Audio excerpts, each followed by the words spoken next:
pasado algunos minutitos de las 2 de la tarde, pedimos disculpas. La verdad que no sabía cómo anda la mesa. Kevin Bryan, ¿cómo va? Bienvenido, profesor, ya te vamos a presentar bien. Gracias por venir, Kevin. Gracias por estar con nosotros. No, por favor, un gusto, un placer aparte de estar acá presente por primera vez. ¿Primera vez en este estudio? Primera vez en este estudio. Mirá vos, pero en radio un montón de veces. Sí, un montón. Claro. Ya es casi mi segundo hogar. ¿En serio? Sí, Mirá sí. que acá lo decía así, te adoptan enseguida. Te ponen como columnistas fijos, se reabusan. Te dan la mano y te agarran el codo. Juan y Piguín incursionando, no, ya ha incursionado ya en alguna oportunidad. Carlos, ¿cómo estás? Ya he aparecido alguna que otra vez. ¿En alguna otra oportunidad? ¿Cómo andás? ¿Bien? Todo bien, todo Che, tranquilo. no sabía que había fútbol, no sabía que había partido en la ciudad y bueno, nada, por eso este retraso. No, yo Así tampoco. que yo disculpas. Menos fútbol que... Nico Galeano ahí en los controles. Nico querido, gracias por estar, como siempre, ahí poniéndose la cinta de capitán. Bueno, 20 grados, una décima la temperatura a esta hora, 72% la humedad, 1001.2. Bajame un toquecito vos que entendés. La presión atmosférica, el viento 4 kilómetros a esta hora, la visibilidad es óptima y rige todavía el alerta meteorológico para la tarde de hoy. Me decían en la zona de Alcorta, de Vigán, granizo de gran tamaño. Yo acá la verdad que no lo vi, me metí en una actividad a las 10 de la mañana. Granizó. ¿Cómo estuvo en Alvear? En Alvear granizó. ¿Cómo era, poquito, grande? Muy chiquito, poco y nada, unos acá segundos. también. Yo, ¿Sí? yo estaba ha en caído. zona sur, casi en el límite con Villa Gobernador Galvez. Salía justo de trabajar de una escuela. Ahí está. Y también caía granizo, muy chiquitito, casi imperceptible, pero caía. Mirá vos, Ok. algunos tuvieron miedo, claro, porque recordaron la última granizada de este año, que bueno, nada, el tendal de vehículos, las aseguradoras contentas con lo que pasó. Bueno, Kevin Bryan con nosotros, como lo planteamos, Geografía, Historia 1, ¿no? Geográfica historia. Sí. Geográfica Historia, ahí está. Ahí estamos. Ahí está. Profesor, claro, yo me comí esto, porque cuando leo acá, no es excusa. No, igual No es excusa. un nombre medio confuso. No, Geográfica, claro. geográfica es como... Pero bueno, le contamos ¿cómo le explicamos a la audiencia? Si vos tenés que decir, ¿cómo te presentás? Bueno, primero que nada, profesor en primera instancia, porque es lo que sigo haciendo y lo que amo, pero fuera de eso también... Pero sos pibe, ¿qué edad tenés? 29. No sos un pibe. Y después también, bueno, creador de contenido en todo lo que tiene que ver con la parte de noticias de geopolítica, análisis, y bueno, ahora también sumamos la cuestión del libro, pero... Che, Kevin, diplomado en Relaciones Institucionales. En relaciones internacionales. Internacionales. Sí. Ahí estamos. Exacto. Bueno, y escritor del libro que tengo en mi mano en este momento, que es La Revolución de las Boinas. El proceso que quebró el dominio francés en África 2020-2025. ¿Por qué? Contanos un poquito, introducinos en este Bien, libro. bueno, el recorte temporal tiene que ver básicamente con que este proceso del cual yo hablo se gesta en 2020, mientras nosotros acá estábamos con el tema de la pandemia, Claro. estábamos totalmente encerrados. Sí. Bueno, siempre digo que... por Otra ahí- película. Exacto, en África era otra película básicamente porque los efectos de la pandemia no llegaron tanto, entonces el ritmo de la agenda política tuvo cierta normalidad. Entonces en 2020 se produce un primer golpe de Estado, una región que está acostumbradísima, por así decir, a toda esta cuestión de golpes de Estado, y bueno, que en esta sintonía derivó en una espiral de golpes de Estado posteriores. 2021 vamos a tener un golpe de Estado en Mali, en 2022 en Burkina Faso, en 2023 en Níger. Toda una región donde hablamos de países que por ahí nos llega de vez en cuando algún nombre así, por ahí para alguna Copa Claro, de África, algún si- mundial. Si vos agarrás el continente, Sí, es decir, exacto. Si me apurás un poquito, Sí. y yo creo que en la generalidad, ¿no? Mandela, Sudáfrica. Exacto. Listo, eso es África. Sí. Che, pará, ¿y el resto? Y el resto, claro. Enorme, con banda de países, Exacto. con su idiosincrasia particular. Digo, Exacto. si rápidamente tendríamos que Sí. explicarlo, ¿cómo desglosamos ese continente? Bueno, el continente lo desglosaremos de la siguiente manera. Siempre cuando hablamos del norte del continente africano, hablamos de una parte donde por ahí tenemos la influencia más árabe, son los países musulmanes, son los países que su idiosincrasia política está mucho más relacionada por ahí con el Medio Oriente, ¿no? Mientras que cuando nos vamos al sur, al centro y el sur de África, nos encontramos con una tradición completamente distinta, que incluso hasta se ha reflejado en la colonización. Digo, la colonización del centro y del sur de África tiene más que ver con una influencia francesa y británica repartida, y que repercute hasta en la tradición religiosa. Digo, Claro. la mayoría de estos países son, por ejemplo, cristianos. Ujú. Entonces, lo desglosaríamos de esa manera, pero con una particularidad. La región que yo abordo en este libro, que es la región del Sahel, Es una región que es como un punto de transición, diríamos, entre ese África árabe y el África subsahariana, que es lo que hablábamos recién. Entonces es una zona donde tenemos comunidades cristianas y comunidades musulmanas conviviendo en el mismo territorio. La parte específica del mapa, ¿cuál sería? La parte específica sería todo lo que nosotros conocemos como... nosotros vamos a tomar una referencia geográfica. Sí, vamos a suponer el este, vamos a tomar el sí. este, la frontera del este. Bien, vamos a suponer, nosotros tenemos el desierto del Sahara, que es también emblemático. Bueno, al sur del desierto del Sahara, todos los países que vienen ahí. Entonces tenemos Senegal, tenemos Níger, Mali, Burkina Faso, Chad, Sudán. Así, es como una gran línea que se extiende de una costa a la otra. Claro. Desde el Atlántico hasta el Mar Rojo. Si nosotros analizamos cronológicamente, hacemos una cuestión retrospectiva, la historia de la humanidad, hasta nuestra independencia es joven, porque 200 y pico de años, es decir, es relativamente joven.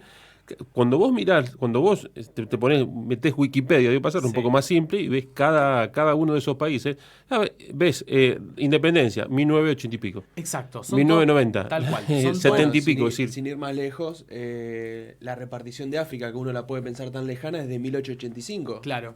Fue nosotros ayer, totalmente. Sí, nosotros pensamos en la famosa consolidación del Estado Nacional nuestro, y África en ese momento estaba siendo repartida, ¿no? Exacto, así que estaba recién iniciando su proceso de colonización. Y las independencias tal cual son en los 60, los 70 y los 80. También la brutalidad del reparto de África se puede ver en la forma de la frontera. Por ejemplo, vos ves el límite de Mali y Níger, y en el mapa es una línea recta. No existe frontera natural que tenga la forma de las divisiones africanas. Los países africanos son todos recta la frontera porque se hizo a dedo en Europa. Claro, se terminaba negociando, se sentaban los cancilleres, los reyes. ¿Cómo era un país? ¿Cómo se repartió Senegal? Más o menos. Básicamente se sentaban en una mesa con el mapa gigante, porque literalmente se representa así, y ahí es donde se acordaba, bueno, cuáles eran las de Capital Federal a Rosario y a Córdoba, ¿no? Y eso es todo. Aparte hablamos de países con una dimensión, creo que es heterogéneo, ¿no? Pero países con una dimensión importante, algunos más pequeños, pero... si nosotros agarramos y sumamos la superficie de estos tres países, de Mali, Níger y Burkina Faso, la superficie total de los tres nos da la superficie de Argentina. Claro. O sea, estamos hablando de países que no tienen superficies desconsiderables. ¿Y cómo es el Níger adentro?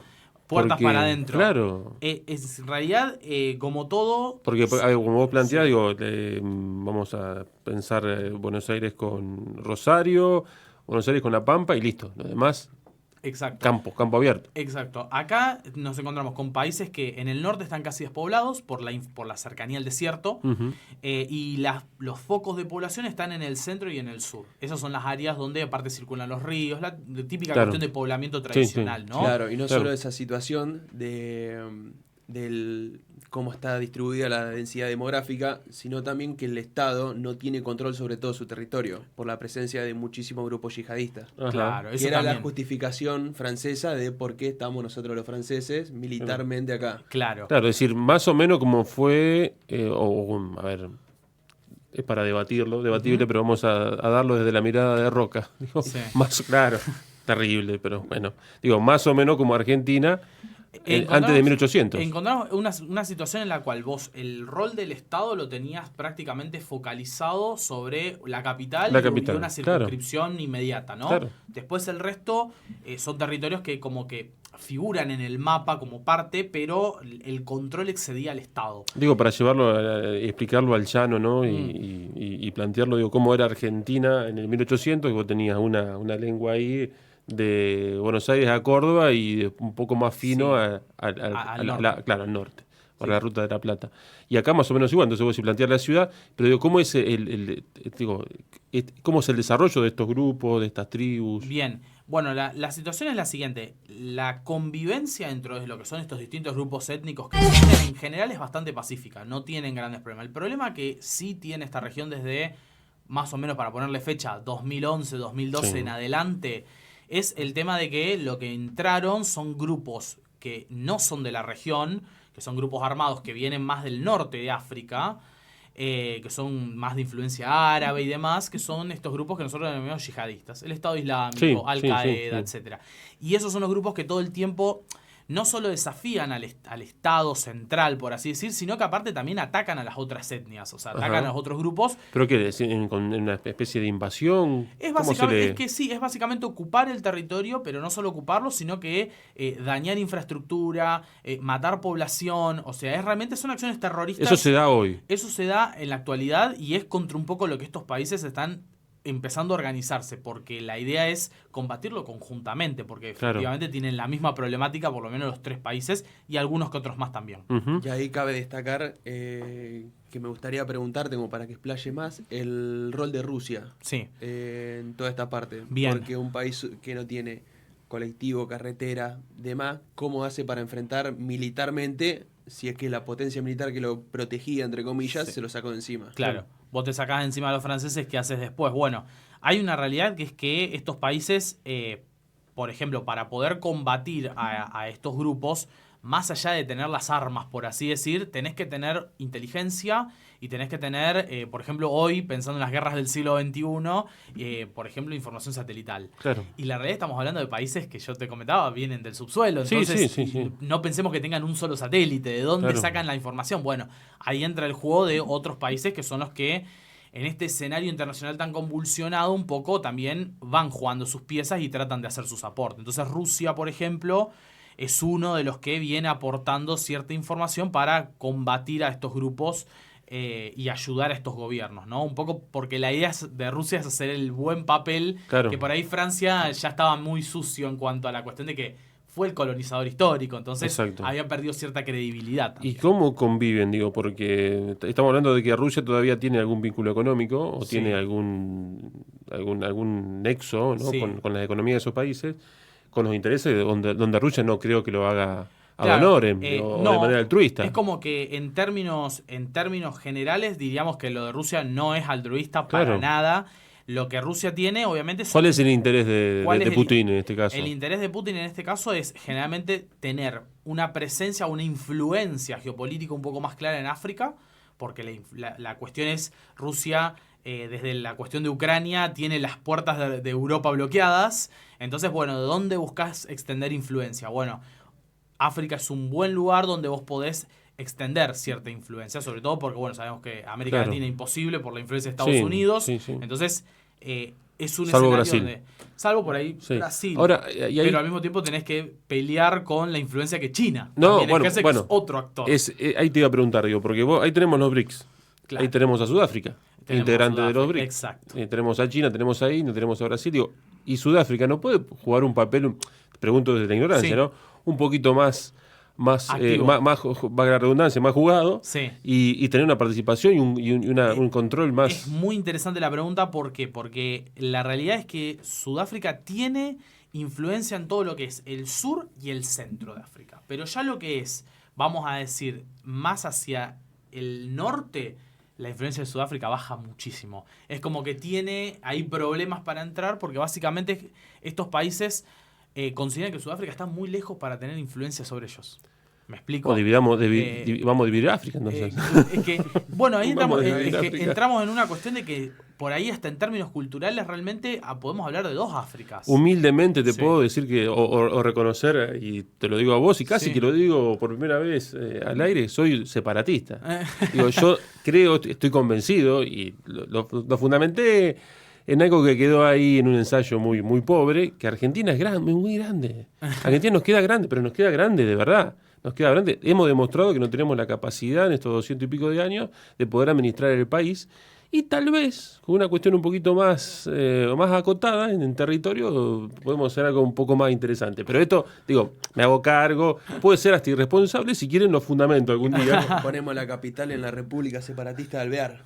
Ahí está. No, bueno, digo, porque la verdad que si algo estamos haciendo mal. Digo, al margen de esto, digo, tal vez África no queda muy grande, digo, para esta falta de crecimiento, esta falta de inversión, esta falta de desarrollo. Por eso es interesante cuando se piensan, por ejemplo, proyectos que circunscriben las regiones y donde realmente se plantea, por ejemplo, una unión o una articulación en términos políticos y económicos entre 3-4 países. Digo, que es algo realizable, donde realmente no estamos hablando de una influencia ahí de África tiene 54 países. Claro, pero planteado como una región centro, por ejemplo, o como algo un poco más fuerte. Por ejemplo, como la región de ahora, la asociación esta de la AES, que justamente tienen pasaporte en conjunto ahora. Claro, pero sería como una Unión Europea o un Mercosur, ¿sí? Algo un poco más. Sí, por ejemplo, ellos este año crearon la idea de...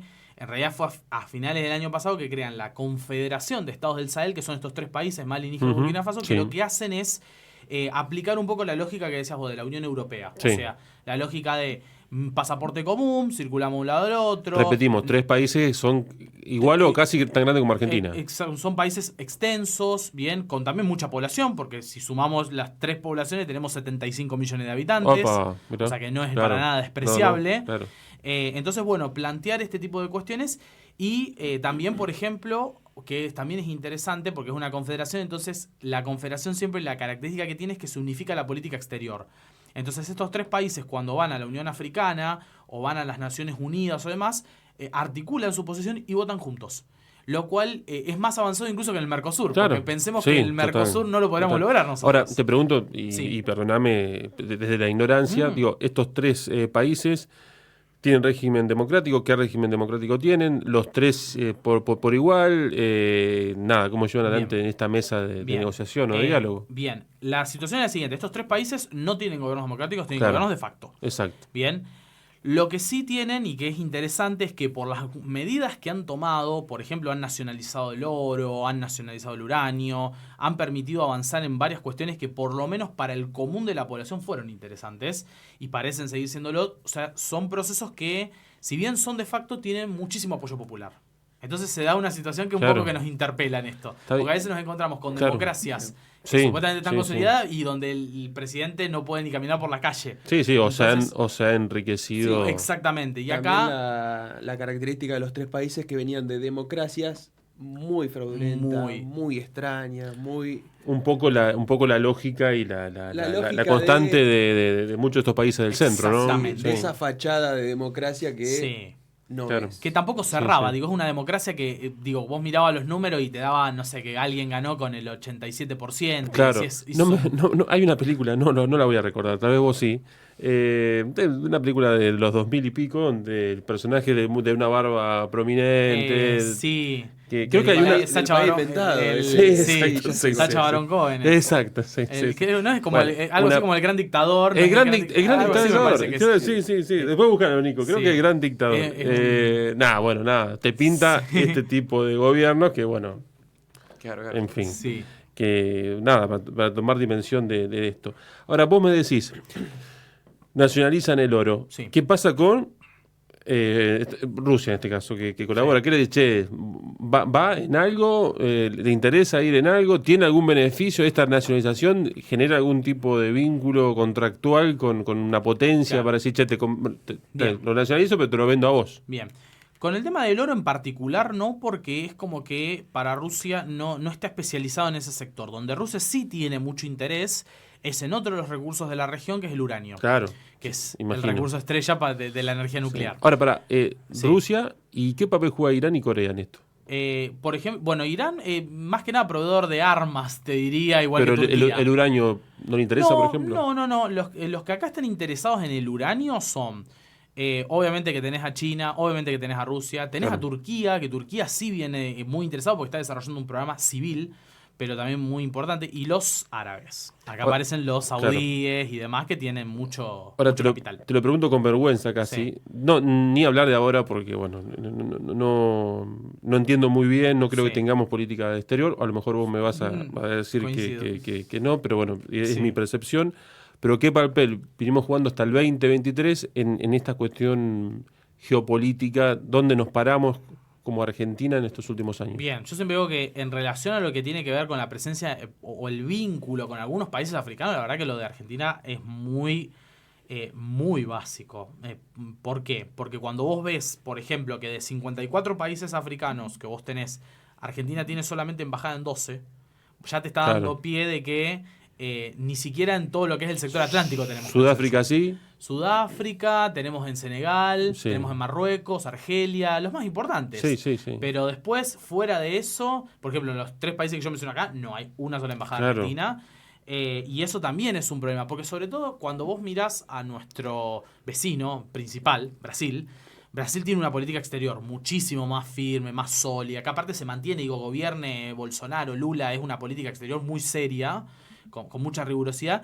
Y Brasil tiene una presencia enorme en África. Vos mirás, Brasil tiene 34 embajadas allá. No es irrespetuoso. Quiero googlear algo mientras te escucho para preguntarte. Sí. Brasil tiene muchísimas embajadas allá y tiene aparte también una cooperación económica avanzadísima que es sumamente interesante. Y a mí me parece que Argentina tiene mucho para poder trabajar ahí, sobre todo porque pensamos que como son países que parten de más atrás, vos podés aportarles. Claro. No es que vos estás pensando, nosotros qué le podemos aportar a Suiza, ¿no? Claro. Podés, hay muchas cosas. De hecho, hace un tiempo atrás se dio esta cuestión de que una de las empresas más conocidas de Argentina, proveedora de golosinas, alimentos, muy conocida, llegó hace unos 5 o 6 años a Angola. Exacto. Arcor. No sé si podíamos dar el nombre, pero bueno, no pasa nada. Imagina qué pauta vamos a tener. Ahí va. Desembarcó, por ejemplo, en Angola y en Angola es como el Ferrero de allá. Mira. ¿Entendés? Porque claro, hay empresas europeas que no llega, Ferrero no llega a África, no les importa ese mercado. Entonces vos decís, empresas argentinas que podrían entrar, y ni te digo otras cuestiones que podrían ser muy estratégicas para Argentina en cuanto a generar dólares, generar ingresos para nuestro país. Ahora te pregunté por Sudáfrica en el sur, pero tenés Egipto en el norte. También. Y potencia hace con varios siglos. Sí. ¿Y ahora? Y ahora es como que está medio dibujado, porque para mí el problema que tiene Egipto en la actualidad es que tiene un conflicto que está al lado, que es el tema de Gaza, Israel. Tiene un conflicto en puerta que básicamente para mí es como que en este momento lo bloquea en muchas de las acciones que podría querer tener, teniendo en cuenta esa proyección que puede tener tanto para el norte de África como para el Medio Oriente. Hoy ese conflicto en particular lo tiene bloqueadísimo a Egipto, no de ahora, ya desde 2023. Bueno, es una situación que no está pudiendo canalizar del todo. Está bien, pero ¿qué pasaba antes? Porque antes del 2023 y del conflicto con... Y antes de eso siempre Egipto como que se limitó solamente a una influencia en el norte de África. Claro. Influencia acerca de Libia, Sudán, o sea, en ese sector en específico y no mucho más allá. Como que siempre jugaron un poco con Sudáfrica en esto de... La influencia de Sudáfrica es más en el sur y el centro y la influencia de Egipto más en el norte, ¿no? Como en una especie de reparto, un reparto diplomático, ¿no? Uh-huh. No concreto, pero que sí un poco mostraba este peso de cada uno en el escenario. Ahora te quiero preguntar sobre tu opinión con respecto a algunos conflictos ya tristes y que toman ribetes no, son... en el caso de Israel con Gaza, un claro holocausto, pero quiero saber y que me digas por qué la revolución de las boinas, ¿no? Sí. Y bueno, nada, cómo fue parte de este desarrollo. Bien. Que imagino que es una punta lanza de un montón de laburo que estás haciendo y que vas a hacer. En una de las primeras páginas está la justificación de por qué lo de las boinas. Pero básicamente yo hablo de 3 países y en esos 3 países cada uno de los mandatarios usa boinas de distintos colores. Ahí está. Burkina Faso, el color rojo, el color verde lo usa Mali y el color más, vamos a decir, más paro, más marrón lo usaría Níger. ¿No? Son los 3 colores, por eso la cuestión de la revolución de las boinas. Sus líderes... y sus líderes utilizan ese color. Que es más, es una especie de reapropiación de símbolos que eran opresivos antes, porque no es que los mandatarios de ahora usan esas boinas, sino que eran históricas y ahora le pudieron cambiar el significado a... Claro. Significa un gobierno que me representa. Exacto. Mirá, se le da una idiosincrasia distinta. ¿Y por qué revolución? Que es un poco también el concepto fuerte. Yo digo que es un concepto chocante. Sí. Bien. Básicamente porque la justificación que utilizo es... Hay una ruptura con el status quo preexistente. El status quo histórico de esta región fue el dominio de Francia. Hoy ese status quo se rompió por muchas cuestiones. Francia ya no tiene influencia cultural, Francia ya no tiene presencia militar y el tema de la cuestión económica, monetaria, es un tema que se está revisando y que muy probablemente de acá a 2 o 3 años se termine de romper definitivamente. Uh-huh. Entonces, lo que estamos viendo es un retroceso concreto de Francia en toda esta región y es a raíz de este proceso. Porque hasta el momento, incluso con las independencias que estos países tuvieron, la presencia de Francia fue sostenida y sin ningún cuestionamiento. Desde el 2020 en adelante, este proceso ha quebrado esas estructuras y hoy Francia está en claro retroceso en esa Ahora, región. desde esta revolución de las boinas, ¿qué proyección ves? ¿Qué proyección analizas de estos países que se puedan transformar o que se puedan estabilizar en el tiempo? Bien, a mi entender, lo principal, o por lo menos lo que va a determinar el éxito parcial o el éxito total de esta revolución es si en algún momento logran romper con el tema de la moneda. Porque es un factor determinante. Es fundamental, porque de alguna manera vos lograste hoy soberanía política, vamos a decir, soberanía cultural, pero la soberanía económica y monetaria está todavía atada. Claro. Entonces, si vos querés pensarte como un país independiente en todos los términos, indudablemente tenés que romper con ese factor. ¿Y la calidad de vida sí. hoy de esos 75 millones de habitantes? Y la calidad de vida, la situación es la siguiente. Según incluso si agarramos los últimos informes del Banco Mundial, o sea, Sí, lo voy a agarrar de sí. una de las instituciones financieras occidentales. No sería un amigo No, pero de este programa. Pero imagínate que si agarro al Banco Mundial y te está elogiando y te está diciendo Claro, mirá. que la pobreza extrema de estos países se está reduciendo, Mirá. significa que, pues obviamente que agarrar los informes que tienen los BRICS o los Claro. otros informes y te dicen, che, está bajando mucho. Que bueno, y, está bien. claro, y Pero los otros te son- lo matizan un poco, pero te dicen, Pero son está organismos bajando. amigos, eso. Claro, exacto. Incluso de Entonces, esta casa. entonces es como que vos vas viendo que muy de a poco, pero va avanzando. El otro día miraba una noticia que es muy, muy loco pensar, imagínate el nivel de poco desarrollo que tenían. En Burkina Faso, antes del 2023, solamente el 22, el 23% de los hogares tenía luz. Repetilo. Solamente el 22% de los hogares tenía luz en Burkina Faso hasta el 2023. O sea, el 78% de la población te quedaba fuera. Que tiene más o menos, ponele 20 millones de habitantes. Exacto. Ponele. O Vamos. sea, te están quedando millones y millones de personas, pero no te están quedando 1 o 2 millones. Ahora, Sigue escuchá, siendo un montonazo. cuando vos decís sin luz, es sin luz, sin heladera, sin ningún tipo de las Exacto. condiciones mínimas que podemos... Exacto. eh, Hoy vos ese porcentaje aspirar. reconocido por el Consejo Mundial de la Energía, que publicó el informe el mes pasado, Burkina Faso hoy ya cubre el 55% de los hogares con el... Falta, pero claro, es, mucho, Falta es el un doble montón, de... pero han subido claro. 30 puntos en 2 años. Bueno, Claro. justamente Eso es un la montón. importancia de la nacionalización de los recursos. Un país que se destaca por producir oro. No estamos hablando de producir Sí. Y billetera de uranio, cuero. Sí, sí, con sí. el caso de Níger. Y tal no cual. pueden poner electricidad. Mm. Bueno, sin ir más lejos, ahora están, gracias a Ibrahim Traoré, las primeras reservas en oro del país que produce oro se dieron ahora. No tenía reservas, no Sí. existía. Cuarto. Ahí está la lucha económica de Claro. ahora, de partir de cero total. O sea, es Cuarto. partir de nada. Cuarto productor de oro de África. Mirá. Cuarto productor de oro de África y no tenía una sola reserva de oro. Claro. Se la llevaban. Es Exacto. partir de cero total. Claro. Es- Y desde el año pasado Terrible. empezaron a tener sus primeras por eso reservas. el término revolución Claro. entra perfecto. Sí. Está clarísimo. Nada, ¿cómo analizás conflicto Israel, Palestina, Jordania, Sí. esa zona ahí? Eh, Gaza. Bueno, la verdad que hoy estamos en un momento en el cual creo que ha avanzado mucho también esta cuestión de la visibilización en el último tiempo de lo que ya viene ocurriendo desde 2023, Sí, sí, que es el sí, horror sí. de no solamente los bombardeos sistemáticos sobre población civil, sino aparte los bloqueos para que lleguen los alimentos. Esto que hoy me parece que ya cruzó el umbral porque, vamos a ser sinceros, hubo un montón de países que fueron recontra cómplices de todo este proceso y que acompañaron Total. para que esto pueda ocurrir. Y hoy quizás lo interesante... ¿Por complicidad o por el silencio? Exacto, por omisión o por acción, pero terminaron Totalmente. teniendo alguna participación. Ujú. Y hoy lo quizás interesante, tomémoslo con muchas pinzas, ¿no? Sí. Pero es que muchos de esos países están diciendo, che, con el tema de lo de la hambruna ya estás cruzando un montón de umbrales y Claro, pero... es... perdón que te interrumpa, Sí, sí. pero leía al primer ministro inglés esta semana donde dice, bueno, che, loco, si no se ponen las pilas, el Los 10 de vamos a septiembre, reconocer, sí. pero el 10 de septiembre, faltan un mes Falta y un medio. mes y ¿no? medio. ¿Cuánta gente se va a morir hasta el Sí, 10 de septiembre? vi el cálculo justamente de la gente que venía Pero claro. muriendo diariamente en Palestina por hambre. ¿Cuánta gente moriría de acá? Pero, al 10 Hasta de que claro, el pero primer digo, ministro eso británico... no me eso es una sí. complicidad. Es Porque una digo, complicidad. ojo que te voy a hacer, te voy a rajuñar, Algunos pero sí.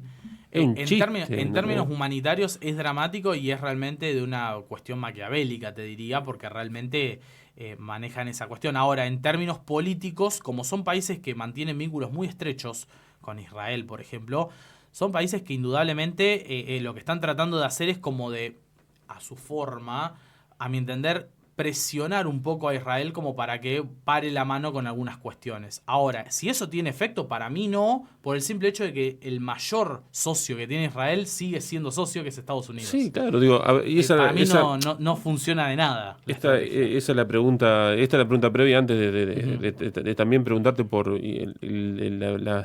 la guerra que de los 12 días, como ya algunos la titulan, entre Israel e Irán. Digo, ¿no es el brazo estabilizador, entre comillas, para Estados Unidos, Israel, ahí totalmente. En el Oriente Medio? No se puede pensar hoy una ecuación de Estados Unidos en términos globales sin esa pieza fundamental que tiene en el Medio Oriente, que es Israel. Claro. Para Occidente en general. Para Occidente, sí, para Occidente en general. Es más, de hecho, todavía uno, y con todo lo que ya se ha aprobado, con todo lo que se muestra a diario, hay gente que a capa y espada sigue defendiendo en Europa mismo todo esto. O sea, se habla todavía de la autodefensa.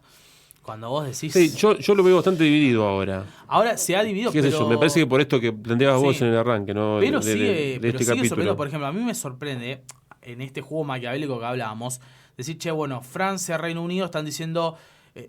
vamos a reconocerlo, como decimos, en 40 días vamos a reconocerlo, lo cual es un montón con todo lo que puede pasar en el medio. Pero después tenés otros países, como por ejemplo Alemania, que a capa y espada siguen defendiendo la postura de Israel. Y ni siquiera plantean la posibilidad de, vamos a ir a Naciones Unidas y vamos a reconocer. No, ni siquiera. O sea, es la defensa a capa y espada de lo que está pasando.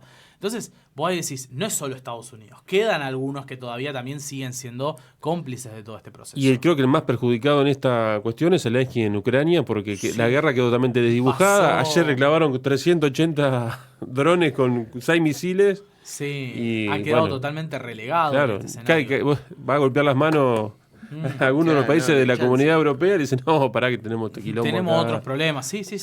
El conflicto, sin lugar a dudas, sobre todo desde el año pasado, la visibilidad que ganó toda la cuestión del conflicto en conflicto en Gaza, la situación, el genocidio, mejor dicho, tiene como centralidad que Ucrania ha pasado a un segundo eje. ¿Y cuánto se va a poder sostener en Ucrania este conflicto y cuál será el destino, ¿no, del país? Sí, yo siempre digo que a mí, a diferencia de lo que le gustaba hacer mucho a Trump, viste que Trump llegó y dijo que yo pongo fin a esta guerra en 2 días, y yo siempre decía que no mucho se puede... humo. Claro, no se puede pensar en esos términos, primero que nada porque del otro lado vos tenés a Rusia que tiene sus propios reclamos y necesita sus propias garantías.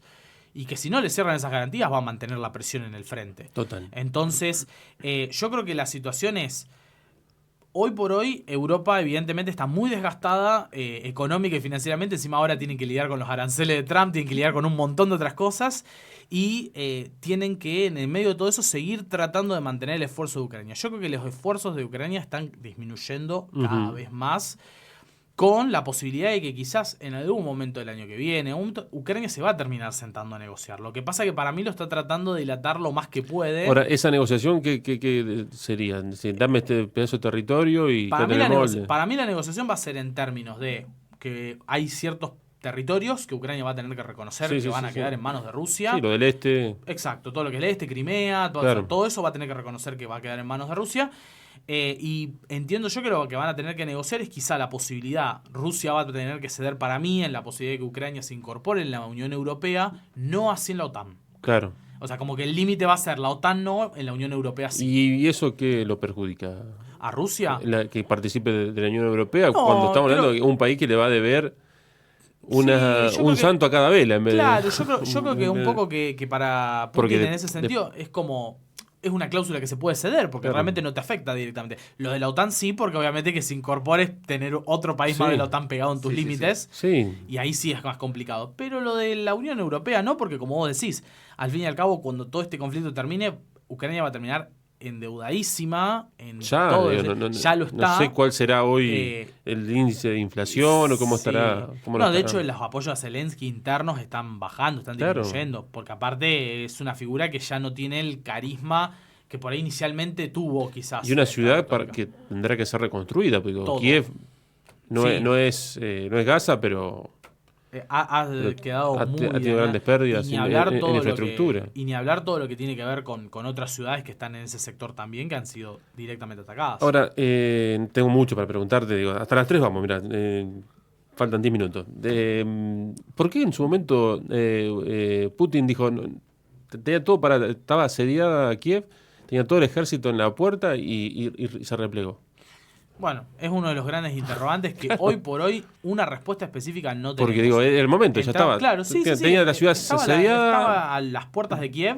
Podría haber quizás... 2022, no, 2022, 2022, principio de 23. 2022. Sí. Principio de 2022, cuando empezó la guerra, al mes. Sí, y apenas había arrancado, ya a la semana estaban en las puertas de Kiev, o sea que realmente fue una ofensiva muy rápida. Yo recuerdo que estábamos en el T3, creo, y sacamos a un vecino de Kiev, el día que estaba en las puertas de Kiev el ejército ruso. Claro, es que era inminente el ingreso. Inminente la entrada.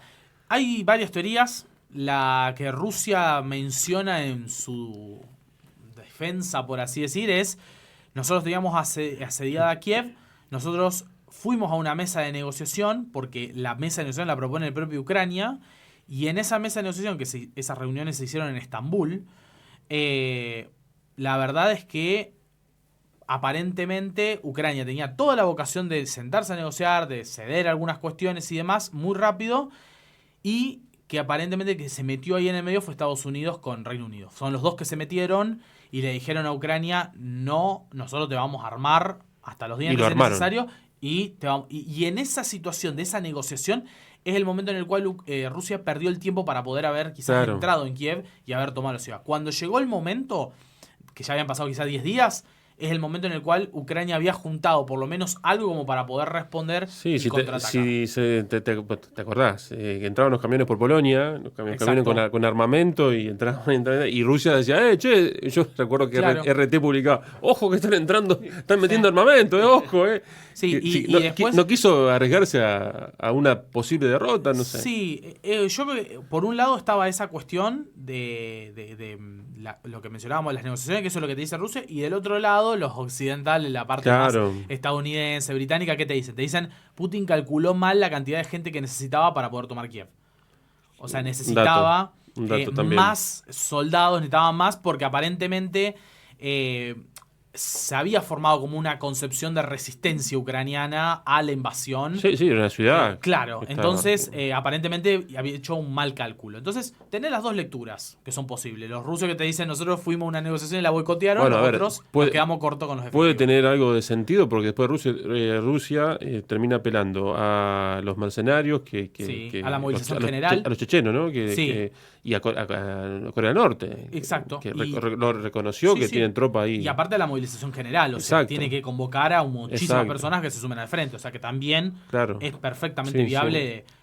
Yo creo que, para mí, como todo, es muy probable que haya pasado un poco de las dos. Sí, es muy probable que haya habido también un mal cálculo. Una vorágine que la vemos acá a la distancia. Y también es cierto que el apoyo occidental que le deben haber dicho en los cables subterráneos a Ucrania: nosotros te vamos a apoyar incondicionalmente, ocurrió efectivamente. Eso también quizás envalentonó un poco a Zelensky en decir: es ahora, los voy a enfrentar y los voy a hacer retroceder, o voy a lograr recuperar algo de territorio. Y por lo menos todo lo que son los alrededores de Kiev efectivamente los recuperó. Bueno, y la otra, como vecino, ¿qué pasó con Irán también? Que decir, estaban acá y Estados Unidos le tiró una bomba que después parece que eran ojivas vacías, no sé qué pasó ahí, nunca vamos a saber, ¿o sí? Bien.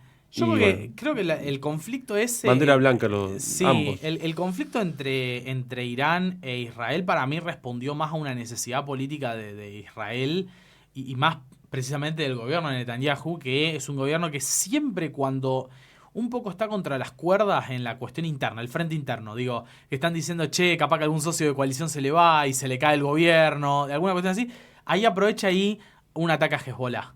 Un ataque a Siria.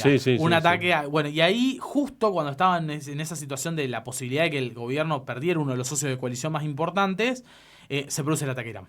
Que aparte es un ataque que lo realiza, ellos dicen, de manera preventiva contra el programa nuclear. Siempre, contra Irán. Y después lo que Irán hace es responderle. ¿qué iba a hacer? No. Claro. Pero bueno, igual en esa vorágine, cuando vos después mirabas los medios acá en Argentina, muchos de los medios en Argentina no te decían Irán atacó. Sí, claro. O sea, claro, se morfaron la primera parte. Total, Sí. total. Entonces, eso en parte, y a mí me parece que después es como que Estados Unidos no quería meterse de lleno en este conflicto. Fue raro eso. Fue raro, no tenía. Es como que para mí hubo mucha presión al interior de Estados Unidos para que haya alguna respuesta, porque hay mucha presencia del, vamos a decir, el lobby económico, armamentístico israelí dentro de los Estados Unidos, de responder de alguna manera, o que por lo menos envíe un mensaje de apoyo a Israel. Porque realmente en el mano a mano se estaban atacando con mucha similitud, digo. Sí. Claro. Tanto Tel Aviv como Teherán estaban recibiendo misiles todos los días. Depende de Israel con Estados Unidos fue como que quiso tirar más de la soga de lo que Estados Unidos quiso permitir. Entonces le marcó la cancha como diciendo, yo te voy apoyo, pero... Voy a tirar algo, voy a mandar un mensaje de que te apoyo, pero...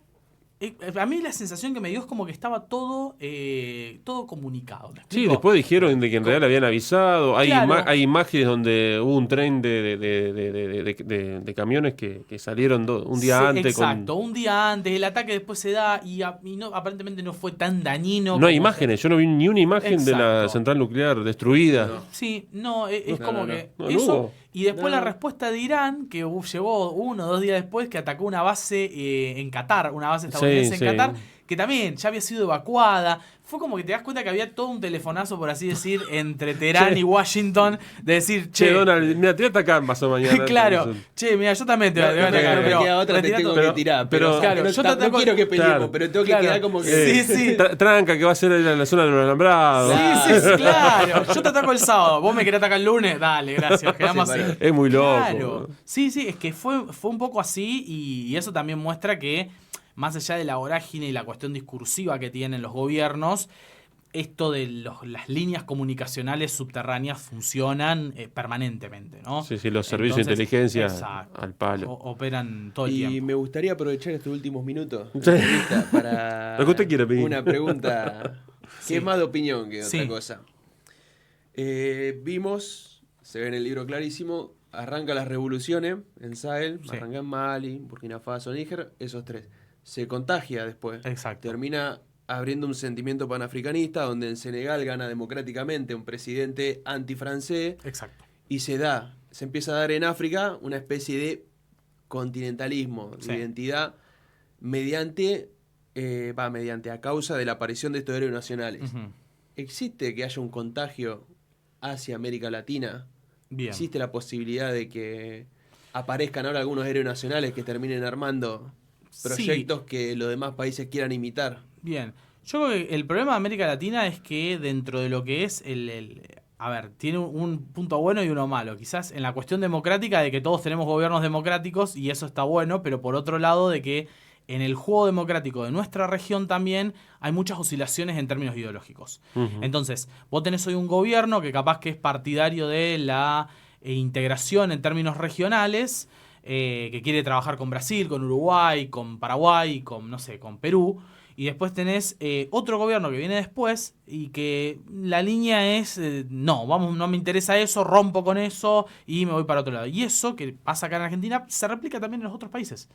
Porque a excepción por ahí del caso de Brasil, un poco, y hay también matizado, pero el resto de la región es así. O de alguna manera parece como que todo va volcado hacia un lado y cuando viene el otro rompe con eso. Y eso para mí nos bloquea de la posibilidad de pensar un gran acuerdo en términos regionales, ¿no? Que por ahí, para no caer en una cuestión utópica de, pensemos en la cuestión de América Latina, no, vamos a la cuestión más realista, por lo menos tratar de alcanzar entendimientos básicos, digo yo, en el Mercosur, que es mucho más chico y que somos menos países. Pero aún en el Mercosur nos cuesta alcanzar entendimientos. Esto que decíamos recién. Digo, el primer paso sería que por ahí empecemos a pensar la unificación de la política exterior. Vamos a Naciones Unidas, vamos a tratar de, como América o como Mercosur, tratemos de votar todos juntos. Claro. Sobre la cuestión de Gaza, sobre la cuestión de esto que esté pasando en Rusia, Ucrania. Tratemos de unificar los votos. No, es como que cada uno está en la suya y yo creo que puede pasar ese efecto en algún momento, pero hoy en la coyuntura actual no lo estaría viendo. Veo un escenario de mucha polarización y ese escenario de polarización no es bueno para pensar una construcción de ese estilo. Bueno, la Construcción puja eterna entre la derecha Exacto. y la centro-izquierda. Exacto.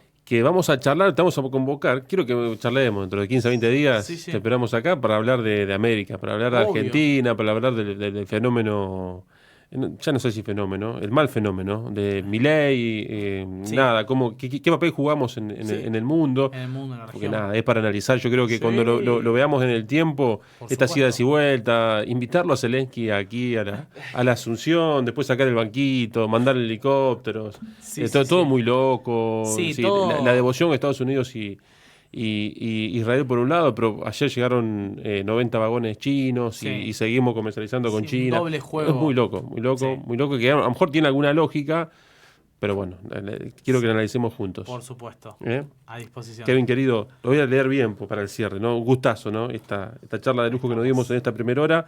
Kevin Bryan, que es, nació el 29 de marzo de 1996, y claro, 29 años, claro, un pibazo total. Un poco más grande que Piquín, pero bueno, un pibe al fin. Aquí en la ciudad, profesor de Historia y Geografía, diplomado en Relaciones Internacionales y trabaja como redactor analista en Canal 26, creador del medio, le invitamos para que lo sigan, Geográfica Historia en Instagram. Exacto. Así te encuentras. Así Gracias, es. querido. Muchísimas gracias a ustedes por la invitación. Ya venimos.